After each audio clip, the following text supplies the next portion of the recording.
اعوذ باللہ من الشیطان الرجیم بسم اللہ الرحمن الرحیم الحمد للہ علی ما انعم ولہ الشکر علی ما الہم والثناء بما قدم من عموم نعم ابتدأها والسبوغ آلاء اسداها وتمام منن ولاها جمع عن الإحصاء عددها ونأى عن الجزاء أمدها وتفاوت عن الإدراك أبدها وندبهم لاستزادتها بالشكر لاتصالها واستحمد إلى الخلائق بإجزالها وثنى بالندب إلى أمثالها ثم الصلاة والسلام على سيدنا ومولانا أبي القاسم محمد اللهم صل على محمد وآل محمد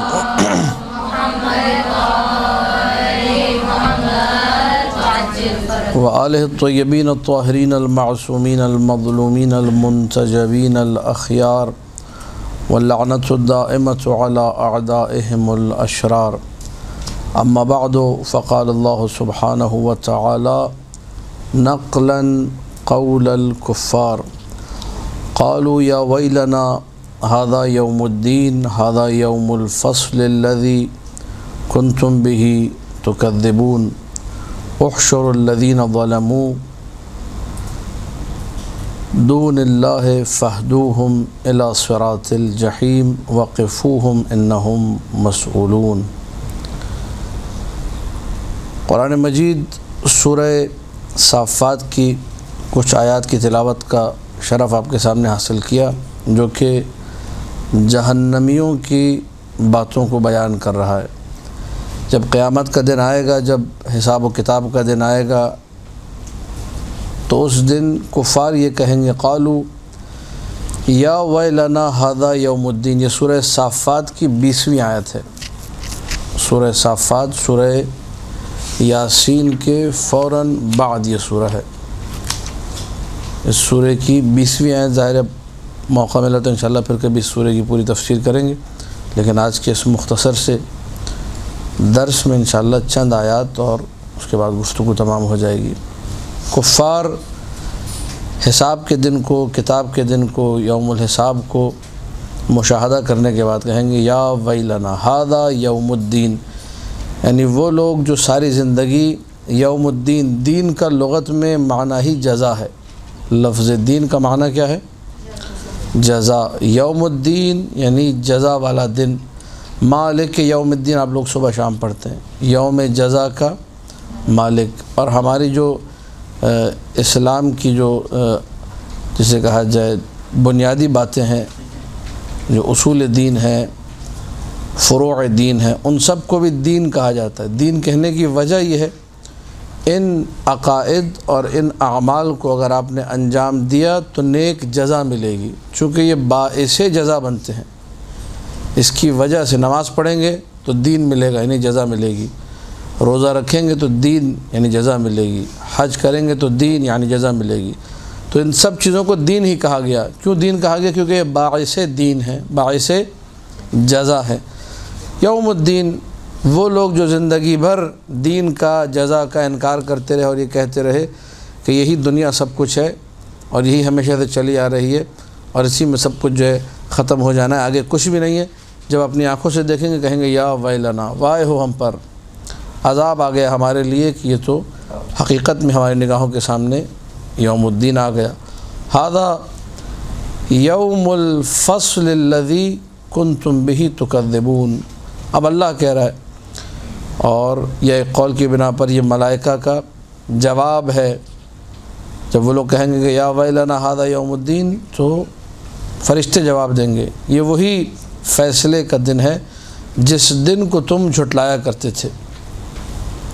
پھر اس کے بعد 22ویں آیت میں ارشاد ہو رہا ہے احشر الذین ظلموا، لے کر آؤ ان لوگوں کو، حشر ان لوگوں کا ہوگا، لایا ان لوگوں کو جائے گا، الذین ظلموا جن لوگوں نے ظلم کیا، وازواجہم ان کی بیویوں کو لایا جائے گا، واشباہہم ازواج سے مراد یہاں پر اشباہ یعنی ان جیسوں کو یا ان کی بیویاں، یہ بھی درست ہے، وما کانوا یعبدون من دون اللہ، اور ہر وہ چیز جس کی وہ لوگ پرستش کرتے تھے اللہ کے علاوہ، بتوں کو یا چاند کو یا سورج کو، ہر وہ چیز اس کو خدا کے علاوہ اپنا معبود سمجھتے تھے، ان ساری چیزوں کو پیش کیا جائے، ظالم کو بھی اور اسباب ظلم ساری چیزیں پیش کی جائیں، اور کہا جائے گا فاہدوہم الی صراط الجحیم، ان کو جہنم کا رستہ دکھا دو، ان کا ٹھکانہ کیا بننے والا ہے؟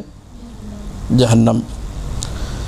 یہ تمہید میں نے اس لیے باندھی 4-5 آیتوں کی تاکہ یہ واضح ہو جائے کہ 24ویں آیت جس پہ آج گفتگو کرنی ہے وہ کن لوگوں کے حوالے سے ہے۔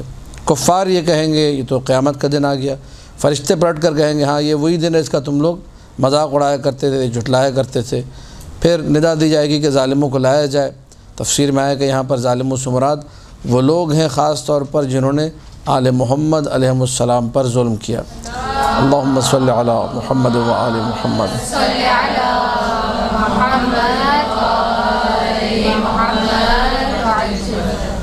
ان کی کیٹیگری سے، ان سے شباہت رکھنے والے، ان سے ملنے جلنے والے لوگ، ان کو لایا جائے گا جس کی یہ لوگ پوجا کرتے تھے، جس کو بھی اپنا رہبر، رہنما، خدا جو بھی سمجھتے تھے، جتنے بھی ظالم ہیں اور ظالموں کے معبود سب کو لایا جائے گا۔ ایک حکم ہوگا کہ ان کو جہنم میں پھینک دیا جائے۔ لیکن ابھی جہنم میں پھینکا نہیں گیا کہ ایک اگلی آیت آ رہی ہے 24ویں آیت، وقفوہم، انہیں روک دو۔ اسی میدان حشر میں کہا جائے گا انہیں بھی روک دیا جائے، جہنم میں پھینکنے سے پہلے ذرا تھوڑی دیر ان کو روکا جائے۔ انہم مسئولون، ان سے پوچھا جائے گا۔ کس چیز کے بارے میں پوچھا جائے گا؟ تفسیر میرے سامنے تفسیر صافی کھلی ہوئی ہے، ان کے عقائد کے بارے میں پوچھا جائے گا کہ تمہارے عقائد کیا تھے، کس کی پوجا تم دنیا میں کرتے تھے، کس کی پرستش کرتے تھے، کس کو اپنا معبود، اپنا خدا، اپنا رب سمجھتے تھے۔ کوئی کہے گا بھائی دریاؤں کو پوچھتے تھے ہم لوگ، کوئی کہے گا ہم ستاروں کو پوچھتے تھے، کوئی کہے گا ہم آگ کی پرستش کرتے تھے، کوئی بتوں کی پرستش کر رہا ہے، کوئی حیوانات کی گائے ماتا اور گائے کو دیوی سمجھ رہا ہے، کوئی چوہوں کو خدا سمجھ رہا ہے، کوئی سانپ کو، کوئی ناگن کو، کوئی اس کے فنکار کو، ہر کسی نے ایک چیز کو اپنا خدا بنایا ہوا ہے۔ ان تمام کے تمام اشیاء کو جو خود مخلوق خدا ہیں ان کو بھی لایا جائے گا، سانپوں کو، ناگنوں کو، دیووں کو، دیوتاؤں کو، بتوں کو، سب کو لایا جائے گا، ان ظالموں کو بھی لایا جائے گا۔ کہا جائے گا کہ ان کو اٹھا کر اب جہنم میں پھینک دیا جائے، لیکن اس سے پہلے سوال عقائد کیا تھے، عمل ان کے کیا تھے۔ یہ تفسیر شیعہ اور سنی سب نے بیان کیے، اور آیات سے ظاہر بھی ہو رہا ہے ظالم لوگوں کو لایا جا رہا ہے، جن لوگوں نے ظلم کیا، جن لوگوں نے سرکشی کی، جن لوگوں نے کفر کیا۔ سوال کیا ہوگا؟ سوال یہ ہوگا کہ تمہارے کیا عقائد تھے، تم نے حق کا انکار کیوں کیا، باطل کے پیچھے کیوں گئے، بدعتوں کو ایجاد کیوں کیا۔ اب یہاں پر تفسیر قمی میں ایک روایت موجود ہے، وقفوہم انہم مسئولون۔ یہ جو ابھی تک میں نے بیان کیا یہ ہے ظاہر، یہ کیا کہلاتا ہے؟ یہ ظاہر آیت۔ اسی ظاہر سے مماثلت رکھنے والی چیز پوچھا جائے گا ان کے عقائد کے بارے میں، آپ نے کہا بالکل ٹھیک ہے۔ پوچھا جائے گا اعمال کے بارے میں، آپ نے کہا بالکل ٹھیک ہے۔ تفسیر قمی نے یہ کہا، روایت معصوم سے نقل کی گئی کہ سوال جو ہوگا وہ ولایت امیر المؤمنین کا ہوگا۔ اللہم صلی علی محمد و آل محمد۔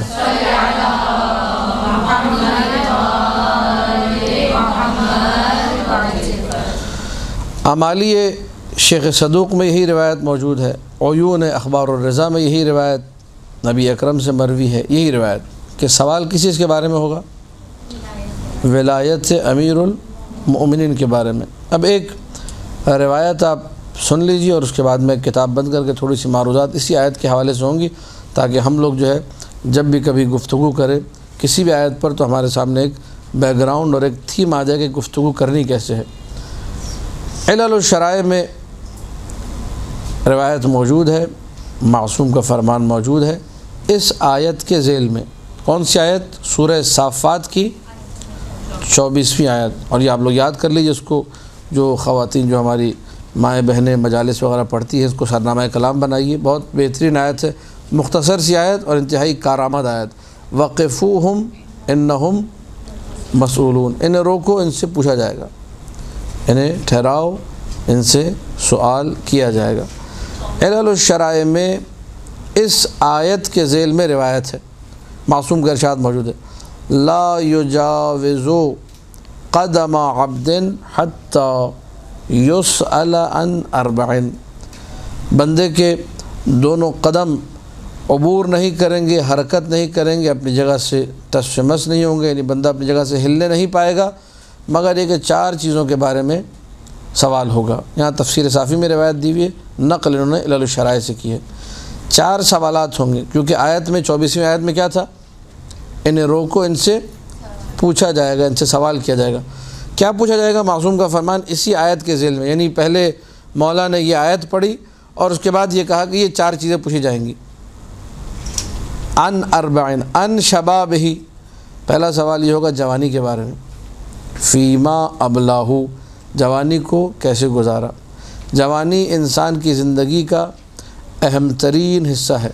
جوانی وہ حصہ ہے جس میں انسان کی ساری صلاحیتیں جو ہیں بہترین انداز میں موجود ہوتی ہیں۔ جب جوانی نہیں ہے، بالغ ابھی نہیں ہوا تو عقل پوری نہیں ہے، بہت ساری کمزوریاں ہیں، بہت ساری نادانیاں ہیں، میچور نہیں ہے۔ جوانی سے اوپر جب تھوڑا نکل جاتا ہے تو بوڑھا ہو جاتا ہے، پھر توانائیاں جواب دے جاتی ہیں۔ یہ ہے کہ بہت سارے کام جو جوان ہوتا تو کر پاتا، اب نہیں کر پاتا، تمنا کرتا ہے کاش میری جوانی جو ہے وہ لوٹ کر آ جائے۔ وہ ایک شاعر کا شعر بھی ہے، فَيَا لَيْتَ الشَّبَابَ يَعُودُ لَنَا يَوْمًا فَأُخْبِرَهُ بِمَا فَعَلَ الْمَشِيبُ، کاش کہ میری جوانی پلٹ کر آئے تو میں اس کو خبر دوں بڑھاپے نے میرے ساتھ کیسا سلوک کیا ہے، کیا میرا بیڑا جو ہے وہ غرق کیا ہے۔ تو جوانی کے بارے میں سوال ہوگا کہ تمہاری زندگی کا اہم ترین حصہ تھا، اسے کیسے۔ آج معاشرے کا ایک بڑا پرابلم یہ ہے کہ جوانی جو ہے وہ گنوا دی جاتی ہے فضول کاموں میں، یعنی جو اہم ترین حصہ ہے اس کو ہم لوگ رکھتے ہیں کس کے لیے؟ پکنکوں کے لیے۔ اہم ترین حصے کو رکھتے ہیں تفریحوں کے لیے، اہم ترین حصے کو رکھتے ہیں اپنے دنیاوی امور کو نمٹانے کے لیے۔ ابھی تو جوانی ہے، ابھی عیش کرو، ابھی عیاشی کرو، ابھی گھومو پھرو، خوشیاں مناؤ، ابھی بعد میں ذمہ داری آ جائے گی۔ اصل ذمہ داری جو کہ جوانی میں آتی ہے اس کو ہم لوگ بالکل سائڈ پہ کر دیتے ہیں۔ سوال ہوگا جوانی کیسے گزاری تھی، تو جواب دیا جائے گا میں فارم ہاؤس گیا ہوا تھا، میں پکنک منانے گیا ہوا تھا، میں تکے بوٹیاں وہاں پہ صحرا کے اندر گرم کر رہا تھا، میں دوستوں کے ساتھ یہ کر رہا تھا وغیرہ وغیرہ۔ یہ سوال ہوگا خاص طور پہ جوانی کے بارے میں۔ پھر اس کے بعد پوری زندگی کے بارے میں سوال ہوگا۔ پوری زندگی میں جوانی بھی آتی ہے، لیکن جوانی کا سوال پہلے بتا رہا ہے کہ جوانی کو ایک خاص اہمیت دی گئی ہے۔ مال کے بارے میں سوال ہوگا، من این جمعہ، کہاں سے مال سمیٹا تھا، کیسے کمایا تھا، مال کا حصول کیسے ممکن ہوا تھا۔ وفیما انفقہ، اور مال کو خرچ کہاں پر کیا۔ مال اللہ نے دیا ہے، کیوں دیا ہے، اگر یہ بات سمجھ میں آ جائے تو خرچ کرنے کے مقامات بھی سمجھ میں آ جائیں گے۔ یہ تیسرا سوال۔ چوتھا اور آخری سوال، وعن حبنا اہل البیت، ہم اہل بیت علیہم السلام کی محبت کے بارے میں سوال کیا جائے گا۔ تو 4 سوالات ہیں، جوانی کے بارے میں سوال، عمر کے بارے میں سوال، مال کے بارے میں سوال، کہاں سے آیا اور کہاں لگایا، اور آخری سوال محبت اہل بیت کے بارے میں۔ اب توجہ کیجئے گا، حدیث میں نے آپ کی خدمت میں عرض کی، کتاب آپ کے سامنے ہے، تفسیر الصافی، اس کی 4تھی جلد ہے، سورہ صافات، آیت کا نشان 24، اس کے ذیل میں یہ روایت معصوم کا ارشاد آپ کی نگاہوں کے سامنے موجود تھا۔ کتنا بہتر ہوگا کہ میں اور آپ جب بروز حشر جواب دیں جوانی کہاں بسر کی، تو جواب دیں محبت اہل بیت نے بسر کی۔ پوری عمر کہاں بسر کی، محبت اہل بیت میں۔ مال کہاں سے کمایا، عشق اہل بیت میں، معصومین کی فرامین پہ عمل کرتے ہوئے انہی کی محبت کی راہ میں چلتے ہوئے مال حاصل کیا۔ لگایا کہاں پر، مجلس حسین پر لگایا، مومنوں کی کمک میں لگایا۔ یہ سارے کے سارے اگر جوابات ہوں، اس کے بعد جو ہے آخری سوال جو ہے محبت اہل بیت کے بارے میں جب آئے گا تو اس کی اہمیت اور اجاگر ہو جائے گی ہمارے سامنے، کہ جس نے اپنی ساری زندگی محبت اہل بیت میں گزاری ہے۔ پھر شاید یہ 4تھا سوال بنے ہی نہ، انسان پہلے ہی 3 سوالات میں فرشتوں کو اتنا مطمئن کر دے کہ وہ کہیں گے کہ یہ پہلے ہی ہمارے سوالوں کے جوابات دے چکا ہے۔ محبت اہل بیت کے بارے میں سوال ہوگا۔ اب آپ ذرا مد نظر رکھیے، آیت کا ظاہر کیا تھا؟ جہنمی لوگ جنہوں نے آل محمد علیہ السلام پہ کیا کیا؟ ظلم کیا، جن کو کہا جا رہا ہے کہ فَاهْدُوهُمْ إِلَىٰ صِرَاطِ الْجَحِيمِ 23ویں آیت، انہیں رستہ دکھا دو جہنم کا، جنہوں نے جہنم میں جانا ان سے سوال ہوگا۔ تو اگر آپ ان آیات کو مرج کریں اور دیکھیں تو آپ کہیں گے جہنمی تھے، انکار کرنے والے تھے قیامت کے دن کا، فرشتوں نے کہا زندگی میں مذاق اڑاتے تھے جہنم کا، جنت کا، یوم جزا کا، یوم حساب کا، آج جہنم تمہارے سامنے، چلو جہنم کا رستہ پکڑو۔ یہ ساری کی ساری آیتیں بتا رہی ہیں کہ یہ لوگ جو ہے جہنم میں جانے والے ہیں۔ اب یہ سوالات جو ہیں، شباب کا سوال، عمر کا سوال، مال کا سوال، اس میں دونوں چیزیں آ جائیں گی، اس میں فقط جہنمی نہیں آئیں گے، یہ سوالات ہر ایک سے ہوں گے۔ ممکن ہے کچھ لوگ جو جہنمی نہ ہوں، جو میں پہلے بارہا بیان کر چکا ہوں، جنت اور جہنم کے بیچ میں بھی ایک جگہ ہے مقام اعراف، ممکن ہے وہاں رکھا جائے، ان سے بھی سوال ہوگا۔ ممکن ہے کچھ جنت میں جانے والے ہوں، ان سے بھی سوال ہو، کیونکہ بہت سارے ایسے بھی افراد ہیں جو جنت میں بنا کسی حساب اور کتاب کے اتنا ان کا مقام بلند ہوگا، اتنی ان کی محبت عظیم ہوگی کہ وہاں سوال کی گنجائش ہی۔ لیکن بہرحال ایک کیٹیگری ہے جس سے سوال ہوگا، زندگی کے بارے میں سوال، جوانی کے بارے میں سوال، مال کے بارے میں سوال، کہاں سے کمایا سوال، کہاں لگایا سوال، اور محبت اہل بیت کے بارے میں سوال کہ اس محبت اہل بیت کو کیسے وسیلہ بنا کر تم آگے بڑھے تھے، اس سے تم نے کتنا استفادہ کیا۔ اب آخری بس بات آپ کے سامنے کر کے، جو آخری بات ہی تقریباً آدھے گھنٹے کی ہوگی انشاءاللہ، اس گفتگو کو مکمل کریں گے۔ ذرا آواز بلند صلوات پڑھ دیجیے۔ اللہم صلی علی محمد و آل محمد۔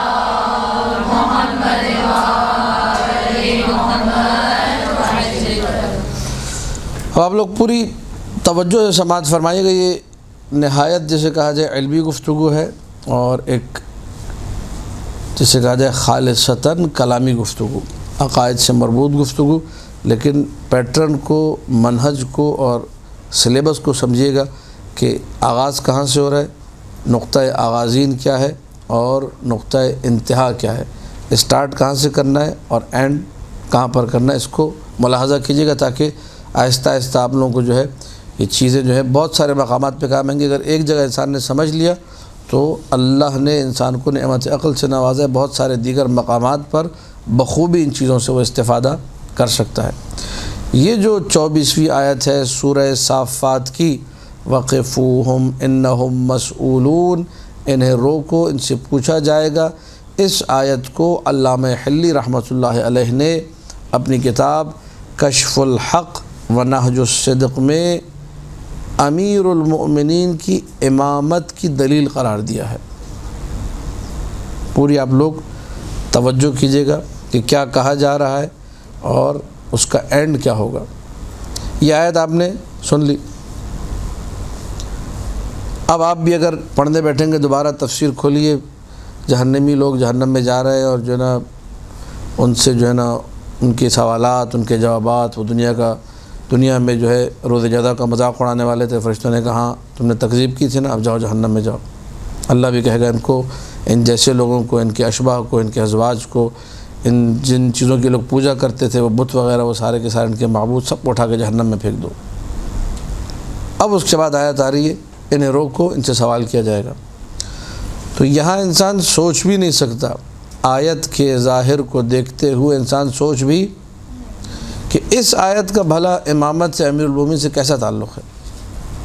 آپ جب آیت کو پڑھیں گے سیکوینس سے، جہنمیوں کے بارے میں آیات ہے اور جہنمیوں کو روک کے پوچھا جا رہا ہے کدھر جا رہے ہو بھائی، کیا کر رہے ہو اور کہاں سے مال آیا، کیا کمایا، ساری روایت آپ نے سن لی۔ ظاہری طور پہ آپ کو کوئی لنک نظر نہیں آئے گا امیر المؤمنین سلام اللہ علیہ کی امامت سے، لیکن اتنا بڑا عالم ہے علامہ حلی، جو کہ جامع المعقول والمنقول تھے، یعنی جتنا ان کا حدیث پر تسلط تھا، جتنا ان کا جو ہے علم حدیث میں تبحر تھا، اتنا ہی زیادہ معقولات میں بھی بڑے استاد تھے۔ وہ علوم عقلیہ میں بھی ان کو اتنی ہی دسترس حاصل تھی۔ تو ایسا بندہ جب بات کر رہا ہے تو کوئی بودی بات، کوئی کمزور بات، کوئی ایسی بات کہ اس پہ ہر بندہ اعتراض کرے نہیں کرے گا۔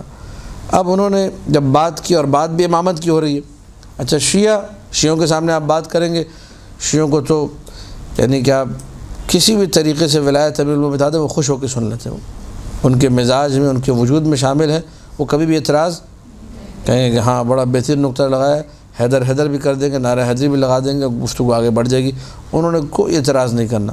لیکن مسئلہ یہ ہے کہ یہی بات جب آپ کسی ایسے کے سامنے رکھیں گے جو قائل بے امامت نہیں ہے، جو سنی محض ہے، جو سنی گھرانے میں پلا بڑا ہے، جس کا تشیع سے کوئی تعلق نہیں رہا، وہ قرآن کھولے گا، ترجمہ پڑھے گا، کہے گا دیکھو کہاں کی بات کہاں چپکا دی، کوئی رب تھی، کوئی تعلق ہی۔ اب آپ لوگ جب یہ ساری بات واضح ہو گئی، اب اس کو دوبارہ سے مجھ سے سماعت فرمائیے۔ کون سی آیت ہے سورہ صافات کی؟ 24ویں آیت۔ وقفوہم، انہیں روکو، انہم مسئولون، بے شک ان سے پوچھا جائے گا۔ اب ہم نے یہی بات کہ یہ آیت امامت امیر کائنات پر دلالت کرتی ہے، ایک سنی کے سامنے رکھنی ہے، ایک ایسے شخص کے سامنے رکھنی ہے جو ولایت امیر المومنین کو تسلیم۔ علامہ حلی نے جو کتاب لکھی ہے وہ کلامی کتاب ہے۔ کلام کہتے ہی جھگڑے کو ہیں، یعنی جب آپ کسی سے جھگڑ رہے ہوں وہاں پر یہ آیت آپ رکھ رہے ہیں، دیکھو یہ والی آیت بھی ہے جو امیر کائنات کی امامت پر دلالت کرتی ہے۔ اس کے بعد علامہ حلی رحمۃ اللہ علیہ نے اس آیت کے ذیل میں لکھا کہ اہل سنت کی کتابوں میں یہ روایت موجود ہے کہ سوال ولایت امیر المؤمنین کا ہوگا۔ یہ بڑا اہمیت والا نقطہ ہے۔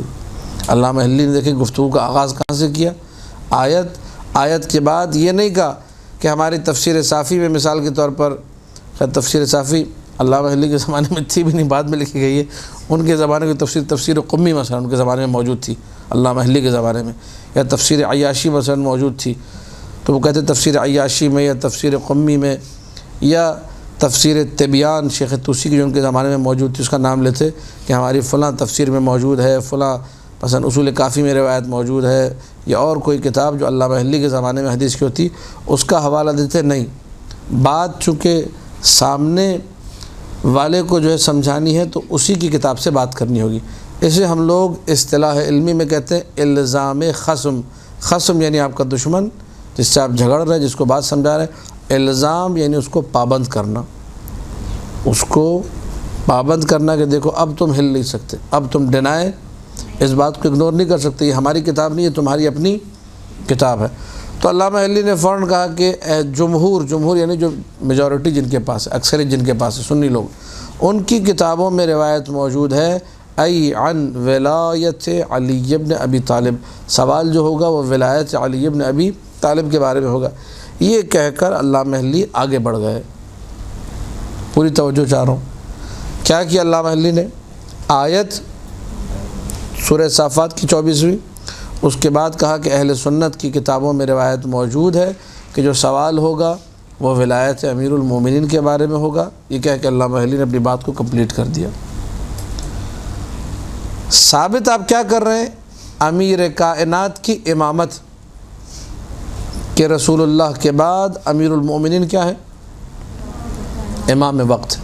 استدلال آپ کا یہ ہے، آیہ 24ویں آیت ہے سورہ صافات کی آیت، وقفوہم انہم مسئولون، روایت اہل سنت کی کتابوں میں موجود ہے کہ سوال ولایت سے امیر المومنین کے بارے میں ہوگا۔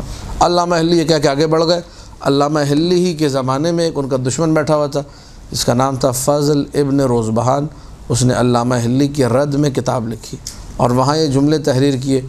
پہلی بات تو یہ ہے، اب آپ سنیے، پوری توجہ سے سنیے کہ سامنے والا آپ کی بات کو کیسے لیتا ہے۔ پہلی بات تو یہ ہے کہ ہمارے پاس کوئی روایت نہیں ہے، آپ نے کیا کہا؟ اہل سنت کی کتابوں میں روایت، یہ کہنے کے لیے تحقیق چاہیے، یہ کہنے کے لیے ایک عمیق نگاہ چاہیے جو کتب اہل سنت پر ہو کہ اہل سنت کی کس کتاب میں کون سی روایت موجود ہے، اس کے لیے مطالعہ چاہیے، اس کے لیے محنت چاہیے۔ علامہ حلی نے تو دعویٰ کر دیا، ٹھیک ہے، اس نے کہا بھائی اہل سنت کے پاس کوئی روایت ہی، تو آپ کی پہلی بات کو رد کر دیا کہ ہم مانتے ہی نہیں، ہمارے کوئی روایت ہی نہیں ہے، نمبر ایک۔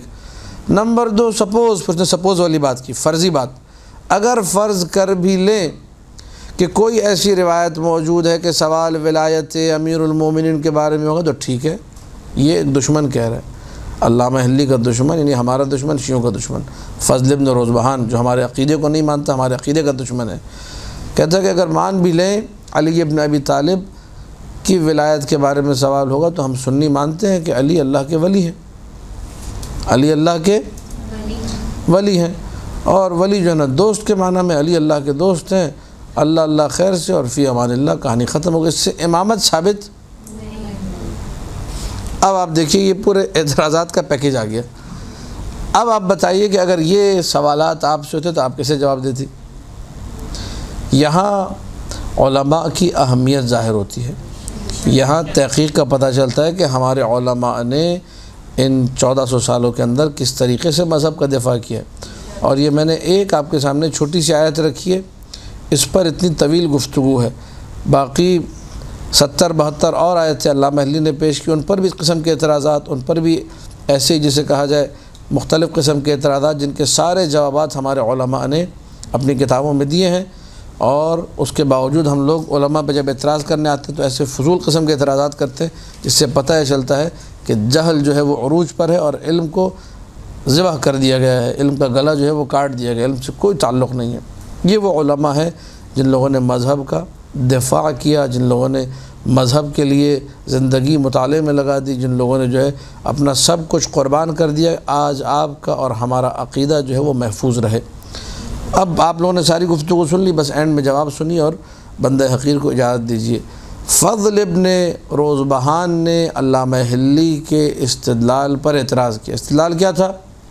سورہ صافات 24ویں آیت اور ذیل میں روایت کے سنیوں کے پاس روایت ہے کہ سوال کس کے بارے میں ہوگا؟ فضل نے اعتراض کیا کیا؟ فضل بن روزبہان نے کہا پہلی تو بات یہ کہ ہمارے پاس کوئی روایت ہی نہیں ہے، نمبر 1، اور نمبر 2 اگر مان بھی لیں تو علی اللہ کے ولی ہیں، تو ہم بھی مانتے، سنی بھی مانتے علی اللہ کے ولی ہیں، اس سے امامت ثابت نہیں ہوتی۔ علامہ حلی اپنا کام کر کے آگے بڑھ گئے، اس نے اعتراض کیا، علامہ حلی کو اس اعتراض کا جواب دینے کا موقع نہیں ملا، موت آئی، جو بھی ہوا، انتقل الی رحمت اللہ، دنیا سے چلے گئے۔ بعد والے علماء نے پڑھا، انہوں نے جوابات دیے۔ ایک کتاب ہے دلائل الصدق جو علامہ حلی کو فیور دینے کے لیے لکھی گئی، شیعہ عالم دین نے لکھی کہ علامہ حلی نے جو باتیں کی تھی وہ ساری کی ساری ٹھیک تھی۔ جب اس آیت پر پہنچے، سورہ صافات کی 24ویں آیت پر، اور یہ سارے کے سارے اعتراضات، یہ ساری باتیں، تو انہوں نے جوابات لکھے، کہا کہ علامہ حلی رحمۃ اللہ علیہ نے جو کہا تھا کہ یہ روایت اہل سنت کی کتابوں میں موجود ہے، بالکل صحیح فرمایا تھا۔ اس کے بعد انہوں نے حوالے دیے، آپ لوگ بھی حوالے نوٹ کر لیجئے تاکہ کل کو مجلس میں پڑھیں، آپ کے پاس بھی حوالہ موجود ہو۔ صواعق محرقہ کتاب بازار میں موجود ہے۔ صواعق محرقہ سنی عالم دین ابن حجر عسقلانی کی لکھی ہوئی کتاب۔ ابن حجر عسقلانی اپنی کتاب میں لکھ رہا ہے کہ یہ روایت ہمارے پاس موجود ہے کہ بروز حشر سوال ہوگا ولایت امیر المؤمنین کے بارے میں۔ اس کا مطلب فضل جو کہہ رہا تھا کہ سنیوں کے پاس روایت نہیں ہے، روایت موجود ہے۔ مناقب خوارزمی حنفی عالم کی کتاب ہے، اس نے اپنی کتاب میں یہی روایت نقل کی کہ سوال ولایت امیر المؤمنین کے بارے میں ہوگا۔ فرائض السمتین امام کعبہ کی کتاب ہے جو سنی ہے، جس کا شیعہ مذہب سے کوئی تعلق نہیں ہے، کتاب کا نام فرائض السمتین، امام حموینی شافعی حموینی کی کتاب، اس نے اپنی کتاب میں یہ لکھا کہ سوال ولایت امیر المؤمنین کے بارے میں ہوگا۔ ینابیع المودہ حافظ سلیمان القندوزی الحنفی کی کتاب، اس میں یہی بات کہ سوال ولایت امیر المؤمنین کے بارے میں ہوگا۔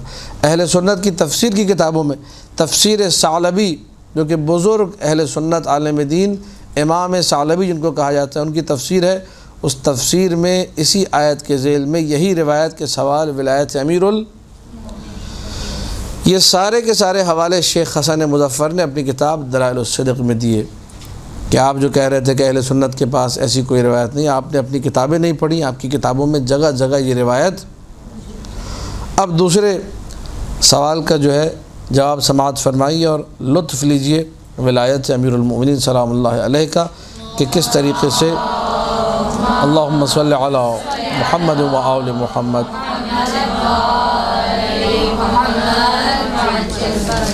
کس طریقے سے ایک عالم جو ہے مذہب کا دفاع کرتا ہے۔ فضل ابن روزبہان نے کیا کہا؟ کہا کہ اگر ولایت کو مان بھی لیا جائے تو اس سے ثابت کچھ بھی، آپ امامت ثابت کر رہے ہیں، آپ علی کو امام قرار دے رہے ہیں، امامت کیسے ثابت ہوگی؟ علی اللہ کے ولی ہیں، ٹھیک ہے، ہم سنی بھی علی کو اللہ کا ولی مانتے ہیں، اور اللہ کے ولی ثابت ہونے سے امامت ثابت، ولی تو بہت سارے ہیں۔ دیکھیے اگر انسان کے پاس بغض امیر المومنین اس کے دل میں ہو، اس کا دماغ کیسے خراب ہوتا ہے، اس کی عقل کیسے خراب ہوتی ہے۔ ولی مان رہا ہے لیکن آگے بڑھنے کو تیار۔ شیخ حسن مظفر رحمۃ اللہ علیہ نے جواب دیتے ہوئے یہ کہا کہ دیکھو ولی تو بہت سارے ہیں، آگے بڑھ کے سوچو۔ آدم سے لے کر خاتم تک ولیوں کی تعداد بے شمار ہے، سارے کے سارے انبیاء اللہ کے ولی ہیں، ان کے اوصیاء اللہ کے ولی ہیں، ان کے اصحاب، ان کے حواری، جن کا عقیدہ ٹھیک تھا، جن کا عمل صالح تھا، وہ سب کے سب کون تھے؟ اللہ کے ولی تھے۔ ملائکۃ اللہ سارے کے سارے اللہ کے ولی ہیں۔ اس کے بعد رسول اکرم کے اصحاب میں کتنے اللہ کے ولی ہیں۔ آج تک جو مؤمنین عمل صالح کرتے رہے، جن کے اعمال صالحہ تھے، جن کا عقیدہ بہترین تھا، یہ سب کے سب کیا ہے؟ اللہ کے ولی ہیں۔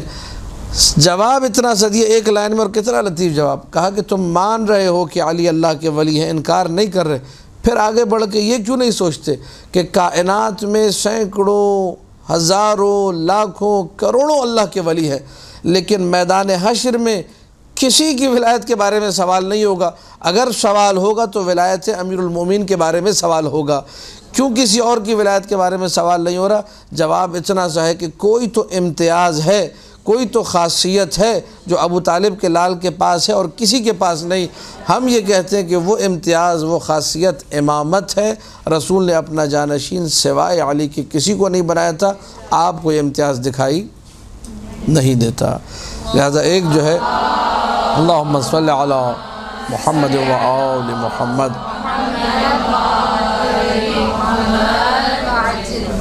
ایک جملے سے جواب دیا کہ جب آپ نے ولایت کو تسلیم کر لیا، یہ سارے کے سارے اللہ کے ولی ہیں، تو کسی اور ولی کے بارے میں سوال کیوں نہیں ہو رہا؟ سینکڑوں روایتیں موجود ہیں، سوال کس کے بارے میں ہوگا؟ ولایت علی کے بارے میں۔ ولایت علی سنیوں کے پاس بھی روایتیں، شیعوں کے پاس بھی، کسی میں یہ نہیں لکھا ہوا کہ فلاں کی ولایت کے بارے میں سوال ہوگا، یا کسی اور مثال صحابی کی ولایت کے بارے میں سوال ہوگا۔ بہت اچھے اچھے صحابی جنہیں وہ بھی مانتے، جنہیں ہم بھی مانتے ہیں، کسی روایت میں یہ نہیں ملے گا ولایت مثلا سلمان محمدی کے بارے میں سوال ہو رہا ہے، ولایت ابوذر کے بارے میں سوال ہو رہا ہے، ولایت مثلا مقداد کے بارے میں سوال ہو رہا ہے۔ سوال ولایت امیر سابقہ انبیاء کے حواری ایک سے ایک موجود ہیں، ان کی ولایت کا سوال نہیں، فقط سوال ہے ولایت امیر المومنین کا۔ یہ سوال بتا رہا ہے کہ کوئی نہ کوئی امتیاز، کوئی نہ کوئی خاصیت، کوئی نہ کوئی پرٹیکولرلی ایسی چیز ہے جو اس ولی میں ہے اور باقی ولیوں میں موجود، اور وہ چیز کیا ہے؟ وہ امامت ہے امیر المومنین سلام اللہ علیہ۔ ایک دفعہ پھر سے بآواز بلند صلوات پڑھ دیجیے۔ اللہم صلی علی محمد و آل محمد۔